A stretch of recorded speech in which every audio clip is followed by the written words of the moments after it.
অবশ্য আল্লাহ বাঁচাইছে। এই যুগে যদি হতো, রাজনৈতিক নেতারা বলতো নবীজি গুপ্ত দল করছেন, গুপ্ত রাজনীতি করছেন। গণদাওয়াত দিয়ে গণসমর্থন করতে হবে, পাশাপাশি নবীজির মতো তারবিয়াত করে করে দক্ষ জনশক্তি গড়ে তুলতে হবে। ইসলামের প্রথম মাদ্রাসার নাম বলতে পারবেন? ইসলামের প্রথম মাদ্রাসার নাম কি? দারুল উলুম দেওবন্দ না, কলকাতা আলিয়াও না। তাহলে বলবেন কোনটা? সুফা না সুফাও না।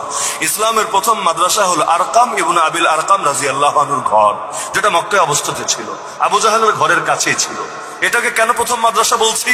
ওই যে শুরুর যুগে দুই একজন কালেমা পড়তো না, তাদেরকে নবীজি সে গোপনে নিয়ে সেই ঘরে একত্রিত করতো, কখনো 2 জন, কখনো 4 জন, কখনো 5 জন। নবীজি গোপনে তাদেরকে ট্রেনিং দিতেন। এই ট্রেনিং অস্ত্রের ট্রেনিং না, ওই আরব জাতি জাতিগতভাবেই যোদ্ধা, তাদেরকে শিক্ষা দিয়ে, দীক্ষা দিয়ে, তারবিয়াত করে, তাজকিয়া করে প্রত্যেককে এক একটা বারুদে পরিণত করতেন। অবশ্য আল্লাহ বাঁচাইছে।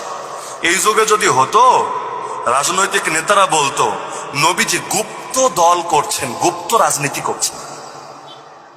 বুঝেন নাই? গুপ্ত দল মানে গোপনে গোপনে কাজ করছেন। নবী তো গোপনেই করেছেন, মক্কায় প্রকাশ্যে করার সুযোগ তো ছিল না।